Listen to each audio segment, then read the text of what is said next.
c'est son dernier soir et il a un avion au petit matin. Il quitte ma chambre à 3 heures du matin pour aller prendre son avion. Il repasse à son hôtel chercher son sac et il trace direct à l'aéroport.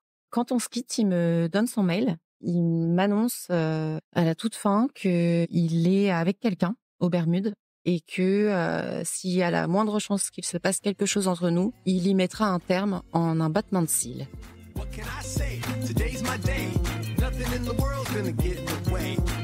Je suis MC, la rebelle en tutu, et tu écoutes Crush, le podcast qui explore la magie des premiers jours des histoires d'amour. Chaque mardi, je reçois à mon micro un ou une invitée qui me raconte à cœur ouvert une rencontre qui l'a intensément marquée pour un jour, une nuit, quelques années ou toute une vie. J'espère que ces témoignages seront pour toi une source d'inspiration pour comprendre et vivre mieux tes émotions amoureuses. Si tu veux découvrir l'actu et les coulisses du podcast, si tu veux t'inspirer, partager et échanger sur l'amour et les rencontres, rendez-vous sur Instagram et sur la chaîne YouTube @Crush le podcast.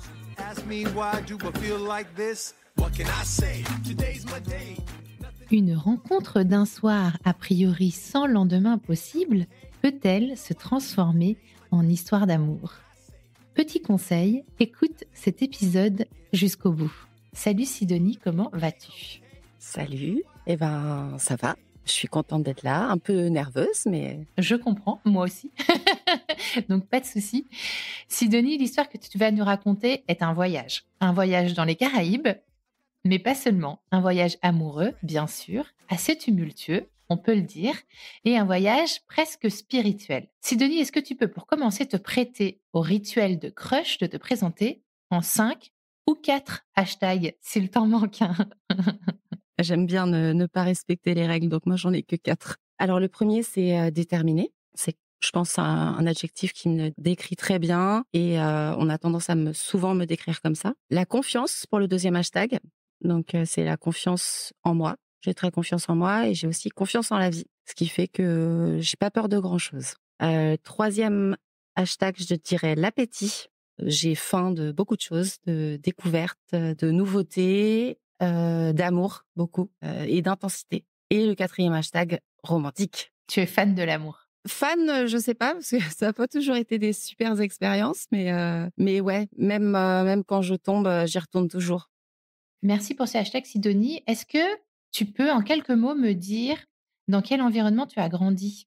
Dans quel type de famille? Dans quel endroit? Est-ce que tu as grandi? J'ai grandi avec 2 parents qui se sont séparés quand j'étais assez jeune et qui se sont détestés. Donc voilà, j'ai grandi avec un schéma du couple assez bancal, ce qui fait que quand j'étais jeune et jusqu'à l'âge de à peu près 30 ans, je croyais pas en l'engagement, la fidélité. J'avais une vision assez cynique de la chose. Mais en même temps, je cherchais le grand amour et j'y croyais, donc c'était assez ambivalent. Je me retrouve beaucoup dans ce que tu dis puisqu'on a la même histoire. J'ai aussi, des parents qui se sont séparés très jeunes, quand j'étais très jeune et qui se sont détestés pendant de nombreuses années et qui m'ont laissé une image pourrie, donc cynique, mais avec, comme tu dis, la dalle, enfin l'envie et le besoin d'amour et de toujours aller le chercher et central dans ma vie et biberonner aux séries et comédies romantiques et cetera. Donc j'ai l'habitude de dire que je suis une cynico-romantique. Je pense que tu peux faire partie de cette catégorie largement vu tout ce que tu viens de dire. Oui, c'est exactement ça, ouais. Au moment où tu vas faire cette rencontre bouleversante que tu es venue me raconter aujourd'hui, est-ce que tu peux me dire, Sidonie, quelle vie tu mènes, quel âge tu as et dans quel état d'esprit tu es à ce moment-là? Alors j'ai, je crois 30 ans. Je suis en Amérique centrale pour le travail. Ça fait, presque 2 ans que je parcours le monde. Je travaille pour un magazine américain qui m'envoie, aux 4 coins de la planète, faire des reportages et donc je suis au Panama. Ça fait, des années que j'enchaîne des histoires qui mènent pas à grand chose et j'en ai un peu marre. Donc au moment de la rencontre, je suis en break. Je suis plus dans la recherche active, voilà, de la bonne personne. Disons que je me focalise un peu sur d'autres choses, ce qui m'arrive pas souvent dans ma vie.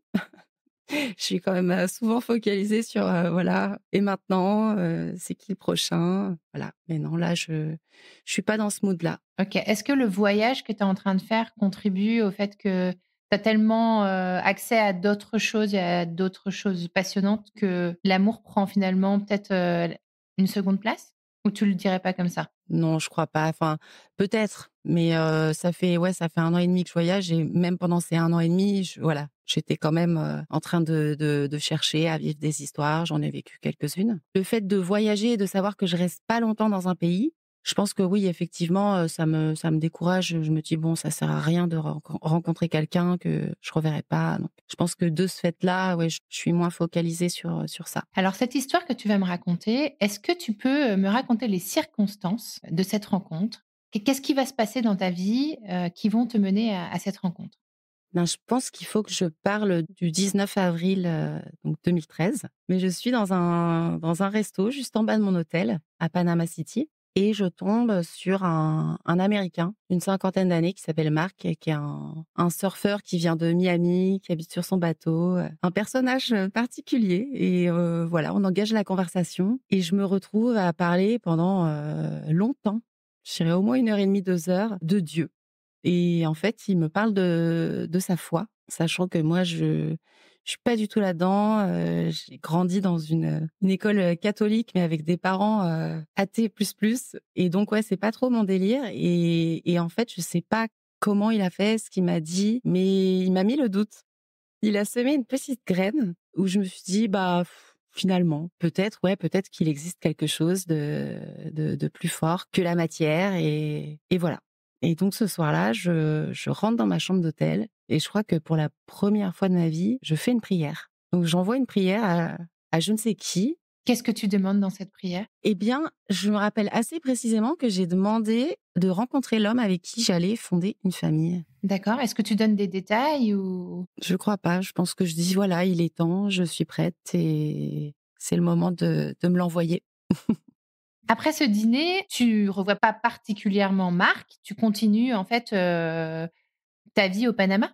Ouais, c'est ça. Le lendemain, je me souviens, j'ai été, me promener, visiter le bord de mer, toute la journée et puis quand je suis rentrée à ma chambre d'hôtel, j'ai croisé mon collègue Andrea. Donc Andrea, c'était un Italien avec qui je travaillais sur ce projet, de reportage. Faut que je présente un peu le personnage parce que ça faisait, plusieurs semaines que je voyageais en Amérique centrale avec lui et Andrea, il avait beau avoir, une petite amie, qui l'attendait à la maison. À chaque fois qu'on arrivait dans un nouveau pays, il était, en mode chasse, à vouloir, goûter, comme il disait, la marchandise locale. Mmh, très intéressant comme vocabulaire.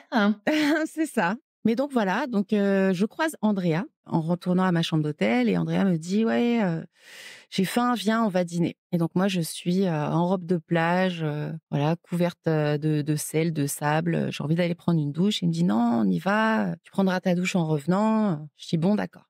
Donc on va manger des sushis, on sort du resto et il me dit: «Ah, si on allait au bar, qui est au bout de la rue, ça a l'air bien» et je lui dis: «Bah, écoute, non, j'aimerais bien repasser à la chambre d'hôtel, voilà, me rafraîchir un peu, après on sort si tu veux». Elle me dit: «Non, non, c'est juste là, on n'y va pas longtemps», et donc je savais qu'il avait en tête, en gros, d'aller pécho, quoi. Est-ce que toi aussi tu as envie de pécho ou pas ce soir-là? Et ben, finalement, je me dis c'est à ce moment-là que je me dis: «Ah et puis crotte, moi aussi. Ça fait, 4 mois que je suis célibataire, qu'il se passe rien, pourquoi pas? Si l'occasion se présente», donc voilà. Donc j'arrive dans ce bar, du coup, dans un état d'esprit, bien déterminé à, ouais, scanner la salle, voir, qui potentiellement, pourrait faire l'affaire et ça a pas pris longtemps.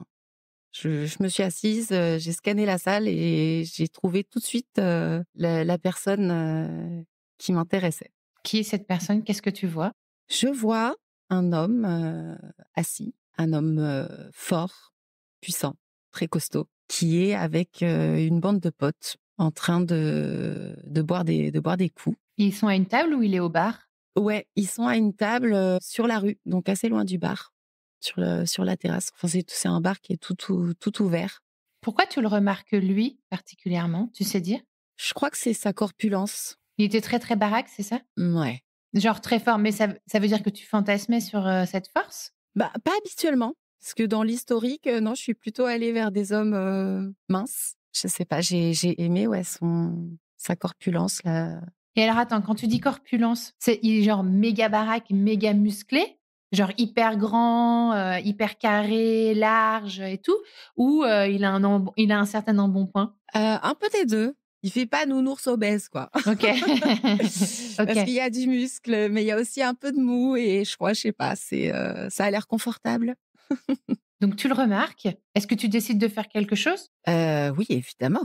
Il faut passer en mode action. J'ai un objectif. Donc je suis installée, mais je suis pas du tout assise en face de lui. En gros, pour lui, je suis à 14h10, pas vraiment dans son champ de vision. Et en fait, j'ai beau chercher son regard et regarder tout le temps dans sa direction, lui, il regarde ses amis et il regarde tout droit. Donc il me voit pas. Et ça dure comme ça un long moment, je dirais, au moins, 20 bonnes minutes, peut-être même 30. Et au bout d'un moment, je dis à André: «Écoute, ma stratégie ne fonctionne pas. Je suis en robe de plage, en tongs, je suis pas au bon endroit. Donne-moi 5 minutes, je cours à ma chambre d'hôtel, je me change et je reviens». Donc je pars en courant, en me disant: «Faut que je me dépêche parce que si je pars 5 minutes et que quand je reviens, il est parti, bah, c'est con». Donc je sprint, je saute dans une robe ultra moulante. J'enfile une paire d'escarpins. En 10 secondes chrono, je m'étale du noir sur les yeux et je repars en courant. Et donc, en bas de l'hôtel, dans la rue entre l'hôtel et le bar, donc il y a 100 mètres, hein, je croise Andrea qui me dit: «Ouais, non, j'en ai marre, je rentre». Donc là, je lui dis: «Non, mais tu déconnes, on est allé dans ce bar parce que tu voulais y aller». Et donc, je me dis: «Qu'à cela ne tienne, moi, une fois que j'ai un objectif, hein, #déterminé, bah, je vais jusqu'au bout». Donc je retourne au bar, seule, et je choisis la table qui est pile en face de la sienne, à 3 mètres. Transformation effectuée, Voilà, c'est ça. plan très clair, plan d'action très clair. Maintenant, on passe à l'action. OK.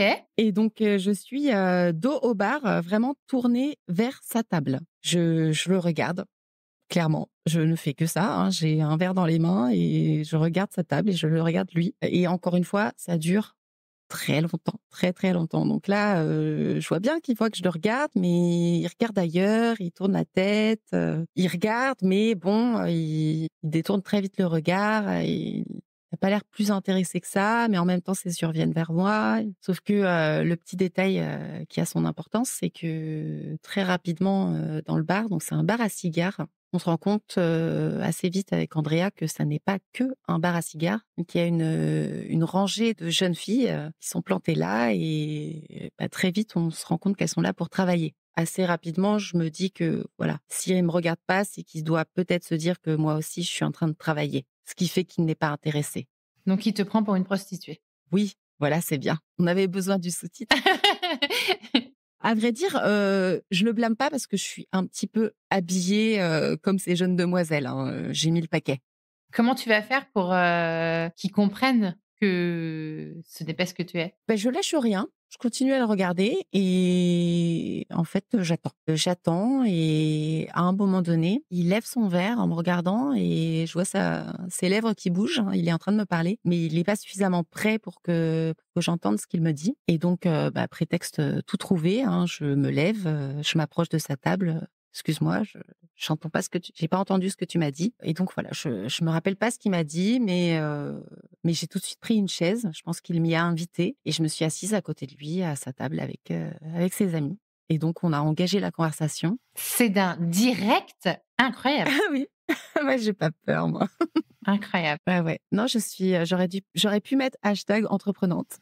Ouais, tu vois, j'ai peut-être fait ça, en boîte, genre en dansant et tout, en prétextant la danse pour, mais là, c'est hyper direct. OK, on voit effectivement pourquoi ce hashtag déterminé. Oui, Très bien. oui, oui, oui. OK, donc là, tu t'approches de lui et vous commencez à discuter, j'imagine? Ouais. Donc probablement les questions basiques, d'où tu viens? Qu'est-ce que tu fais là? Donc j'apprends que il est britannique, il s'appelle Craig, il est en vacances ici. C'est son dernier jour de vacances, il est venu faire de la chasse sous-marine, avec ses potes et il vit aux Bermudes. Je me dis: «Un British». Donc dans l'historique, il faut savoir que moi j'ai vécu, 5 ans au Royaume-Uni quand j'étais plus jeune. Je suis prise d'affection pour, ce pays. Et ses habitants? Ouais, ouais, pour les Anglais. Et ouais, je crois que dans un coin de ma tête, il y avait cette petite idée qu'un jour je me marierais avec un Anglais. Donc il y a un truc qui me plaît chez les Anglais et sa voix.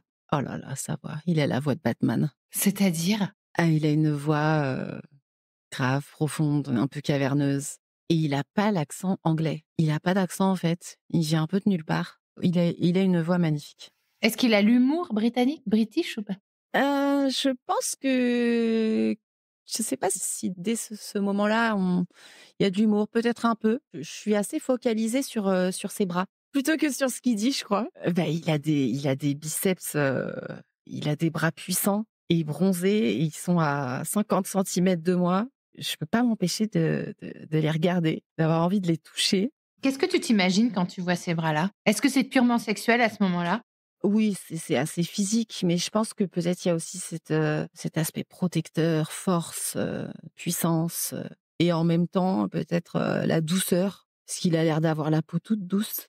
À quoi, votre conversation va-t-elle mener? On discute un peu, mais c'est vrai que c'est assez étrange de discuter avec ses amis qui sont à côté et assez rapidement, je sais pas si c'est lui qui propose ou moi, mais on décide, d'aller boire un verre, tous les 2 dans un autre bar qui est juste à côté, à 50 mètres. Et donc ouais, on doit passer peut-être, une demi-heure, 3/4 d'heure à discuter à sa table avec ses potes, avant de changer et d'aller discuter, une bonne heure, dans un autre bar que tous les 2. Et je sais pas ce qu'on se dit. Je sais pas, mais je sais que ça marche bien. La preuve, on s'arrête pas là. Est-ce que finalement il y a eu un désamorçage, du malentendu potentiel? Alors oui, et oui, oui, évidemment, parce qu'il l'a verbalisé. Il a voulu, vérifier que j'étais pas là, pour travailler. Donc non, non, je lui ai dit: «Pas du tout, moi je suis française, je suis là pour le travail», enfin pour le travail. Je suis là pour un autre travail que celui-là et oui, je suis en mission, je suis journaliste, donc tu n'as pas d'inquiétude à avoir. Je sais qu'il est pas encore complètement rassuré à 100.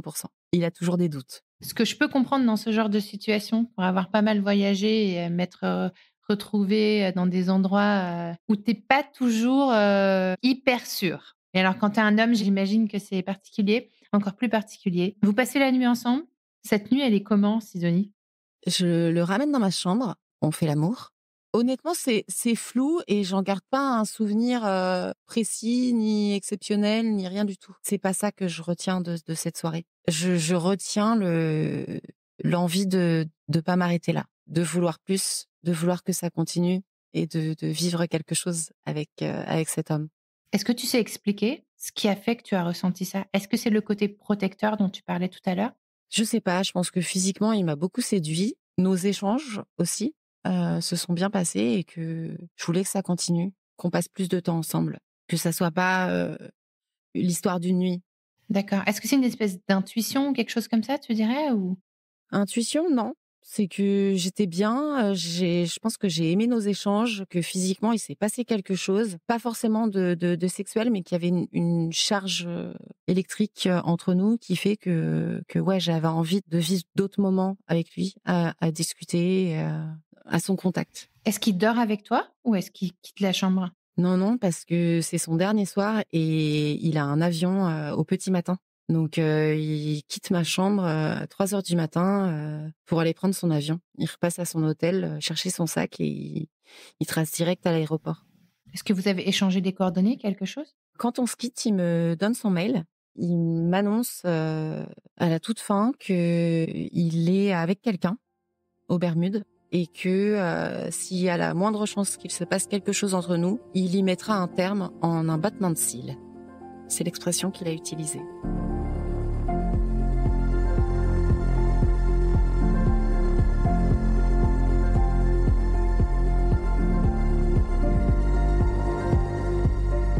Ça veut quand même dire, Sidonie, s'il te dit ça, que pour lui aussi, il y a une espèce déjà de projection. Moi, c'est ce que j'entends après quelques heures passées ensemble, après une soirée où la connexion a été très forte, il te dit qu'il a quelqu'un, donc c'est une forme de confiance, et que si vous êtes amené à vous revoir, il mettra fin à sa relation. Ça veut dire qu'il se projette déjà, comme toi. Je pense qu'on a tous les 2 envie. On a tous les 2 senti qu'il y avait quelque chose, on est tous les 2 très séduits. Qu'est-ce qui va se passer après du coup? Toi, tu es au Panama et lui, il est aux Bermudes. Je sais pas, quelles sont les connexions aériennes entre ces 2 endroits, mais qu'est-ce qui va se passer? Il va te rappeler? Il m'a laissé son mail et dès le lendemain matin, je lui en envoie un et moi, j'ai encore, ma mission à terminer. J'ai encore 1 mois de mission, sachant que il me reste quelques jours au Panama. Après, je pars 15 jours en République dominicaine, puis en Guyane, avant d'avoir terminé ma mission et sachant que c'est ma dernière mission puisque j'ai donné mon préavis. Donc après ça, je suis libre comme l'air et j'ai la ferme intention, une fois ma mission terminée, d'aller aux Bermudes. Pendant ce mois, qu'est-ce qui se passe? Vous échangez avec Craig? Ouais. Donc au début, ouais, je lui envoie un mail, il me répond quelques jours plus tard. Je me souviens que ces quelques jours là, j'ai dû attendre 2-3 jours avant d'avoir une réponse. J'ai trouvé ça interminable. J'attendais son mail comme le messie. C'est des messages, très, très courts de quelques lignes et ben ça, là aussi, j'en veux plus. Donc moi, je suis totalement obnubilée par ça, par lui, par, quand est-ce que je vais avoir de ses nouvelles et je suis à fond. Je suis déjà à fond et donc le problème, c'est que, 4 ou 5 jours plus tard, je crois que je suis déjà en République dominicaine à ce moment-là. Il m'envoie un message en me disant: «Écoute, je me sens terriblement mal, je pensais que ce serait simple de mettre un terme à ma relation, mais j'y arrive pas. Je J'arrive pas à quitter quelqu'un, qui est très investi, dans la relation, à qui ça ferait beaucoup de peine, pour quelqu'un que je connais finalement depuis quelques heures. Je trouve ça trop horrible de lui faire ça, elle a rien fait, elle a rien demandé, Comment tu prends ça, toi? bah, je lui en veux un peu de m'avoir, fait espérer, de m'avoir dit des choses, voilà, qui m'ont fait croire qu'on pourrait se revoir. Mais, je crois que peut-être je m'y attendais un peu et donc, je lui dis: «Bah, écoute, je trouve ça très dommage parce que tu m'as dit que cette fille, finalement, elle voulait pas, dire grand-chose pour toi, enfin, du moins que tu avais pas l'intention de faire ta vie avec et je trouve ça dommage de pas nous donner une chance, sachant que voilà, ce que tu penses, de moi, c'est plus fort que ce que tu penses d'elle». C'est ce qu'il m'a dit. Donc tu essayes de le convaincre. Ouais, mais sans être trop insistante, quand même. Je lui dis ce que j'ai à lui dire, mais j'essaye ouais, de respecter un minimum son choix et de pas lui dire: «Oui, c'est un scandale, je suis pas d'accord», voilà. Donc ça, c'est le premier mail. Je lui en envoie un autre le lendemain qui est pas du tout dans le même goût. Le mail s'appelle «Maudit sois-tu». Maudit sois-tu de m'avoir dit toutes ces choses, de m'avoir fait espérer, de faire ce choix qui, selon moi, est pas le bon, puisque c'est pas la femme de ta vie. Et puis, bah, maudit sois-je, bizarre de dire ça, maudit sois-je d'avoir espéré, de m'être emballée, parce que, bah, voilà, ça a beau faire que moins d'une semaine, j'ai un peu le cœur en miettes. Je me souviens d'être, ouais, sur ces plages, paradisiaques de République dominicaine et d'être complètement triste, de pleurer, C'est incroyable quand tu y penses. Tu as passé quelques heures avec lui. il manquait le hashtag emballement.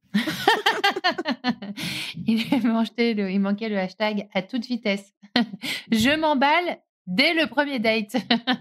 Voilà, c'est ça. Bah, quand ça se passe bien et que tous les feux, sont au vert, oui, c'est clair, je suis en mode, TGV. Comme je te comprends, je suis exactement comme toi. Comment il va réagir à ce mail maudit sois-tu? Eh ben, il va s'excuser. Il va me donner un peu plus de détails sur, pourquoi c'est compliqué pour lui. En fait, il avait prévu de présenter cette jeune fille à ses parents, de l'emmener en Angleterre, que ouais, il est investi, qu'il habite sous son toit, actuellement, que c'est pas si simple que ça et que ouais, il se rend bien compte que c'est des excuses un peu minables, mais que c'est pas si simple, quoi. En fait, il me fait une demande. Il me demande de l'attendre. Il me dit que voilà, il faut qu'il mette les choses en ordre, que voilà, pour lui, pour la quitter tout de suite, c'est trop compliqué, mais que faut que je lui laisse du temps. Qu'est-ce que tu vas faire? Ah bah moi, après avoir reçu le mail, donc désolé, ça va pas le faire, je peux pas la quitter et en gros c'est terminé, qu'il me renvoie un mail en me disant: «Bon, finalement, voilà». Je vois bien que pour lui c'est compliqué, de tirer un trait sur les possibilités qui existent entre nous. Donc toi, tu abandonnes l'idée qu'il puisse se passer autre chose? Ah bah non, qui me dise ça, moi, ça me redonne espoir. Je me dis: «OK, s'il faut attendre, je vais attendre». Ça, c'est la première réaction et puis la réaction du lendemain où je me dis: «Non, mais non, la fille, il va la présenter à ses parents, c'est pas une petite histoire, s'il la présente à ses parents, c'est que c'est pas une histoire insignifiante. Si ça se trouve, j'attends pour rien et c'est complètement idiot, ça va me faire du mal». Donc finalement, je lui réécris en lui disant: «Écoute, non». J'ai beau être complètement emballée, rêver de vivre une histoire avec toi, de te revoir, de tomber amoureuse, de faire l'amour, de vivre avec toi, etc. Je lui ai même dit de porter ton enfant. Je lui ai dit: «J'ai beau avoir tout ça dans ma tête, j'ai vraiment peur que ce rêve tourne au cauchemar». Donc effectivement, je pense que c'est peut-être toi qui as raison. Il vaut mieux que je laisse tomber et que, sans forcément parler, d'arrêter de t'attendre, au moins que je prenne du recul. Et en fait, je pense qu'entre tous ces mails, il y a des échanges téléphoniques où on essaye de se rattraper l'un l'autre et qu'à chaque fois, on retombe dans la marmite et qu'à chaque fois, je sais pas si je peux dire qu'on retombe amoureux, mais qu'au moins, on a vraiment très, très envie qu'il y ait une suite à cette histoire et que quand c'est moi qui me désengage, il me rattrape. Quand c'est lui qui se désengage, je le rattrape. Et donc arrive la fin du mois d'avril. Ça fait une semaine ou 10 jours qu'on s'est rencontrés et en fait non, c'est là que commencent vraiment les échanges. J'ai trop envie de te revoir. On s'envoie des chansons, on s'écrit beaucoup, toujours des messages très courts. Lui, il m'écrit la nuit parce qu'il est garde-côte, il est dans sa tour de contrôle. C'est un peu comme dans les films. Pendant plusieurs jours, il me répond pas ou il me dit: «Là, je peux pas te parler parce que, il y a, quelqu'un qui a fait une crise cardiaque sur le Boeing 777, je te reprends après. Il y a un navire en détresse, je m'en occupe et puis je te reprends». Ouais, c'est cinématographique. Ça va aboutir à quoi tous ces échanges? Qu'est-ce qu'il va faire lui? Donc parce qu'il est quand même dans un sacré dilemme. Il va me dire: «Non, non, je vais la quitter. Je vois bien que c'est difficile». Mais moi, je lui dis: «Écoute, c'est pas des blagues. C'est-à-dire que moi, j'ai vraiment l'intention de venir aux Bermudes. Je veux prendre mon billet. Là, maintenant, tout de suite». Et puis, bah oui, on finit par voir que j'ai vraiment envie, que ouais, ça vaut peut-être le coup. Et je pense qu'au bout de quelque temps, ouais, je prends mon billet. Et est-ce que, toute la cristallisation que tu avais vécue pendant ces semaines à distance n'est pas trop dure, en se confrontant à la réalité? Est-ce que tout ce que tu avais imaginé, se révèle, vrai ou tu es un peu déçue ou comment ça se passe? Non, ah non, je suis pas déçue. Non, je prends l'avion, j'étais très nerveuse et donc j'ai fait cette fameuse escale à Miami en allant aux Bermudes et donc j'arrive, l'aéroport est microscopique et donc on se retrouve, sur le parvis de ce petit aéroport, sur, une toute petite île, il fait un temps, voilà, c'est tropique, hein. On se retrouve et il vient me chercher, à l'aéroport avec sa petite, Jeep, bleue qui pue le poisson pourri parce qu'en fait, il pêche tout le temps, il trimballe ses poissons dans sa caisse. Donc je rentre, on roule les fenêtres, grandes ouvertes et puis, bah, voilà, il me fait découvrir son chez lui, et voilà, moi je suis là pour 15 jours avant de rentrer en France et donc je sais qu'on a 15 jours où je vais squatter chez lui. On va pouvoir apprendre à se connaître et c'est 15 jours où, on va être beaucoup ensemble, chaque fois qu'il travaille pas, en gros. Je me retrouve, seule à l'attendre quand il travaille, avec un peu rien à faire, juste du temps pour découvrir l'île et oui, clairement, c'est exactement, ce à quoi je m'attendais. C'est comme la soirée où on s'est rencontrés. Il y a ce magnétisme, toutes ces choses à se dire, ouais, c'est assez magique et idyllique. Qu'est-ce que tu dirais que c'est là que tu es tombée amoureuse? Ah non, ah non, bien avant. Dès la première nuit, en fait? Ouais, je pense. Je me dirais presque, que même déjà quand je l'ai vu, quand je l'ai regardé, j'ai eu ce waouh. Alors bien évidemment, c'était que un waouh, mais que ouais, c'est progressif. Après en lui parlant encore plus et après en échangeant avec lui par mail encore plus. Mais clairement, je suis aussi tombée amoureuse dans ma tête, hein. Je suis tombée amoureuse de l'idée que je me faisais de ce que ça pouvait être et ça s'est avéré être formidable et donc ouais, je suis tombée, encore plus amoureuse donc ouais, je pense que c'est un processus, par étapes, mais que oui, j'étais amoureuse dès le départ. D'accord, et du coup, à la fin de ces 15 jours, est-ce que vous prenez une décision? Qu'est-ce que vous allez faire? Parce que la situation reste quand même, compliquée en termes de géographie et de localisation. Ah non, non, non, c'est pas compliqué du tout. Moi, je suis libre comme l'air, j'ai plus de job qui m'attend, je suis, censée rentrer en France. Lui, il est censé rentrer en Angleterre pour voir sa famille parce que son papa est malade, et en fait, on se retrouve en Angleterre, mais il est très clair pour nous 2 qu'après, je retourne aux Bermudes et que l'histoire continue. Parce que oui, on peut pas se séparer. Ça y est, la machine est lancée et on se quitte plus. Et là, qu'est-ce qui se passe? Comment se développe votre relation et le sentiment amoureux? Qu'est-ce qui va se passer? Ben, on vit ensemble. Moi, je travaille pas. Je peux pas travailler parce que je suis pas locale et que les contrats, c'est compliqué à obtenir. Donc je fais ma petite vie, puis tout son temps libre, on le passe ensemble, à faire du bateau, à faire des restos. Donc sur cette île, paradisiaque, je rencontre ses amis, voilà, on est un couple. En novembre, donc je suis aux Bermudes depuis le mois de juin. Au bout de 4-5 mois, on décide de se marier pour que, je puisse, légalement, pouvoir travailler sur l'île. Donc ouais, ça va très vite, on se marie en janvier sur une île privée, donc tous nos invités, arrivent, en voilier. On a des pasteurs, de l'église, évangéliste, parce que lui, il est croyant. Bon, même si moi je le suis pas trop, voilà, la seule fois où j'ai prié, Dieu m'a entendue, ou je sais pas si c'est Dieu, mais voilà. Donc je me dis: «Bon, voilà, je pense que ça a du sens de faire un mariage religieux». Et donc ouais, c'est particulier parce que c'est un peu un mariage à l'américaine avec, 2 pasteurs blacks, tout en anglais, «Yes Lord, thank you Jesus». On est une vingtaine, sur cette petite île, à célébrer, ouais, ce mariage. C'est une belle journée. Votre relation se développe comment après ça? Est-ce que toi, commences à t'ennuyer un peu aux Bermudes ou pas? Non, non, je me suis fait des copines. Oh non, mais moi, je m'ennuie pas facilement. Peut-être 3 semaines, après le mariage, ils décident d'aller faire un voyage, aux Bahamas, faire un stage de plongée, sous-marine. Et moi, je me dis: «Oh mince, qu'est-ce que je vais faire pendant cette semaine-là?» Je décide d'aller rendre visite à une copine, au Mexique. Et donc on fait chacun notre petit voyage, de noces, séparés. Et donc j'arrive à l'aéroport, je retrouve ma copine Teresa, qui m'annonce, à peine sortie de l'aéroport, qu'elle est enceinte et qu'elle attend son quatrième.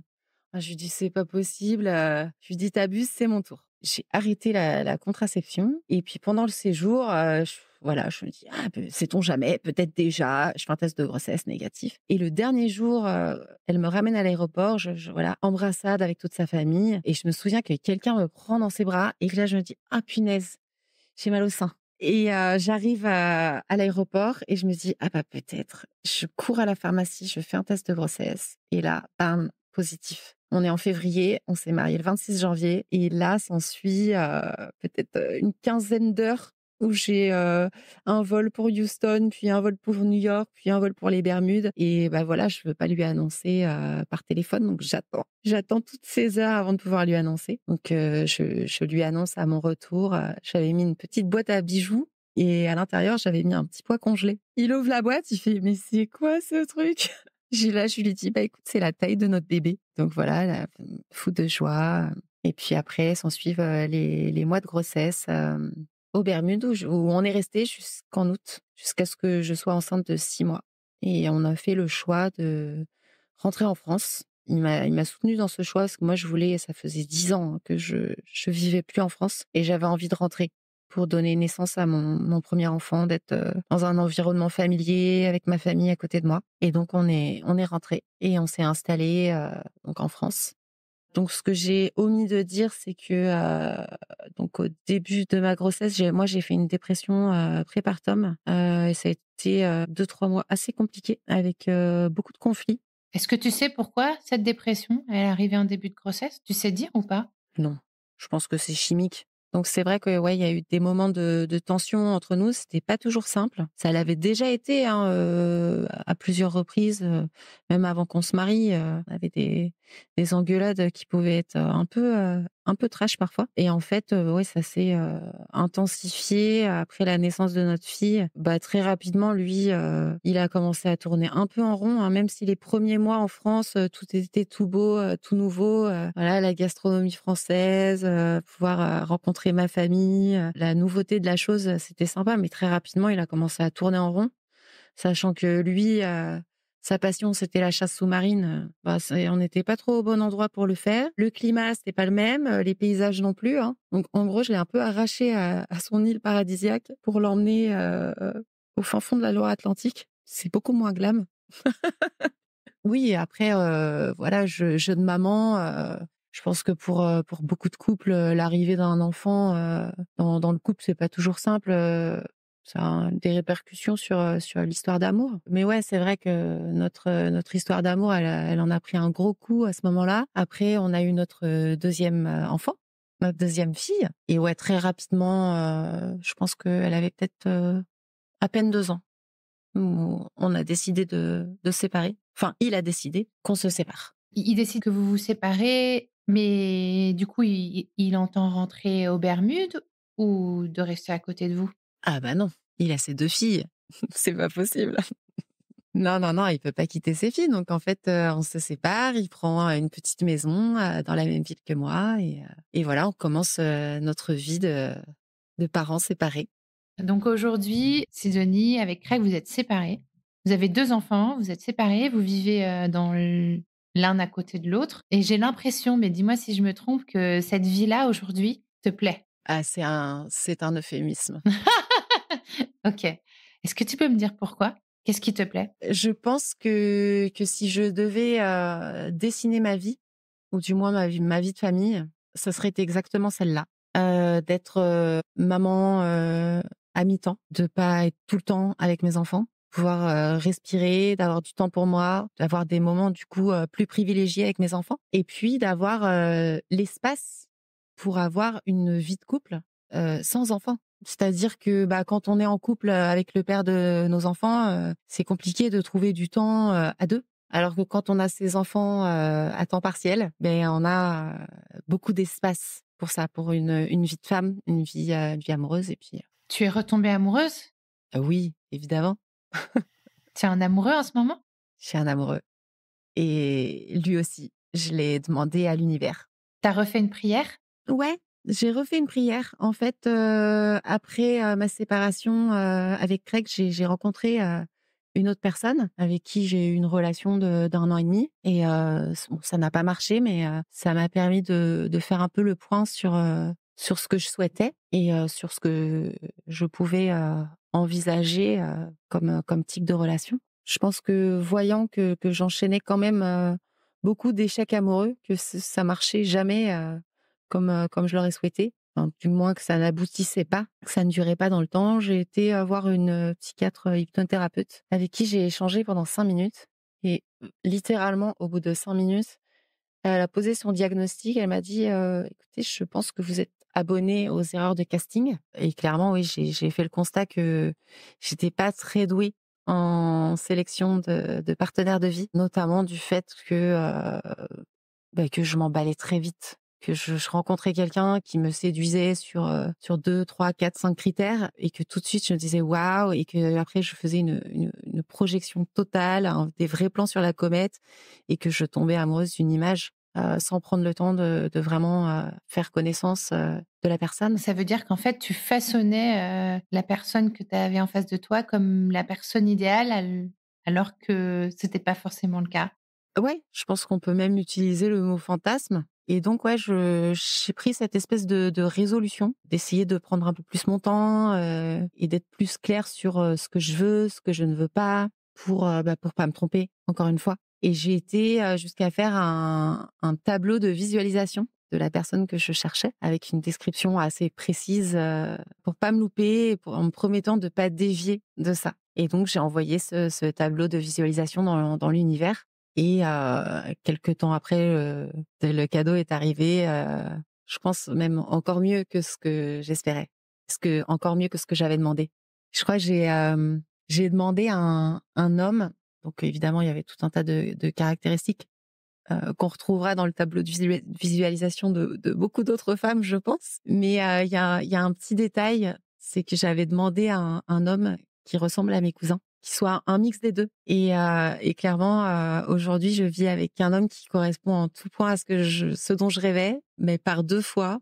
J'ai des amis, des proches, mon frère aussi, qui m'ont dit: «Mais c'est fou, il ressemble trop à tes cousins» et le petit détail qui tue, c'est qu'il a exactement la même odeur que l'un de mes cousins.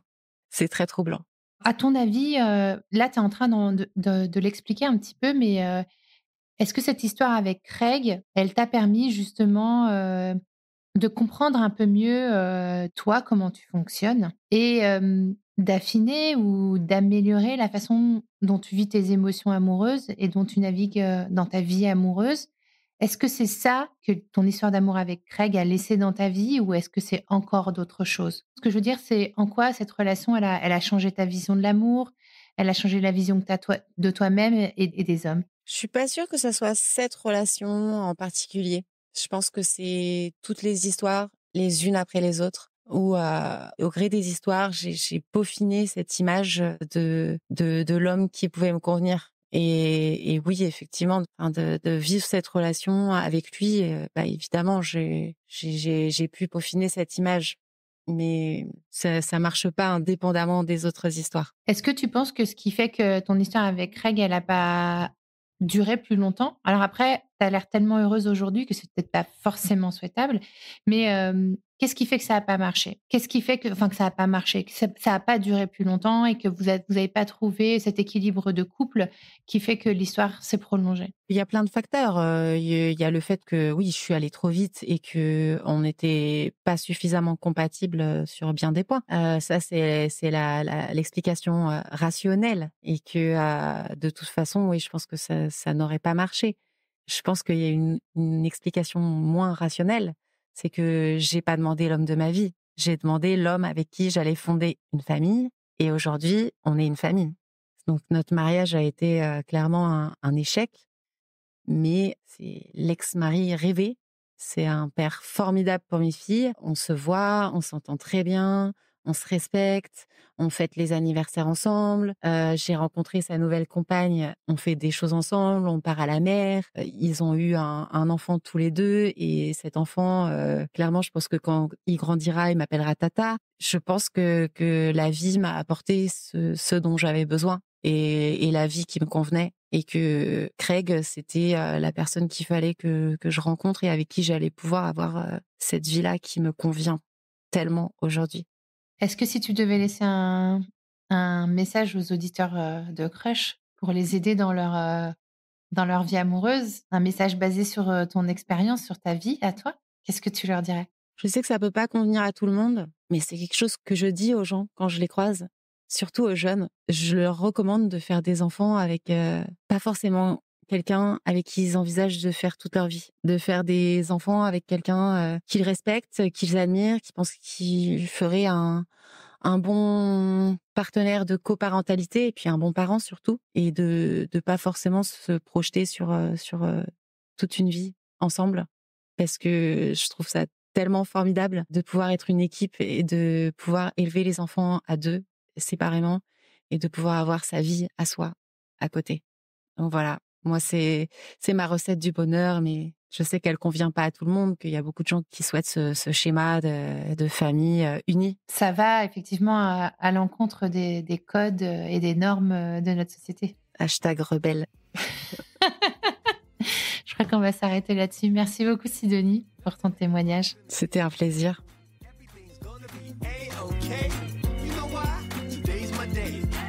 Merci d'avoir écouté cet épisode. Je compte sur toi pour aller mettre 5 étoiles et un commentaire sur ta plateforme d'écoute favorite, notamment Apple Podcast.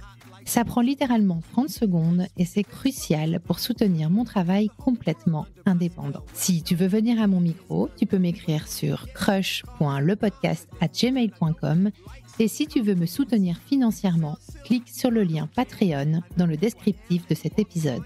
Mille merci pour ton écoute et à la semaine prochaine pour un nouveau Crush.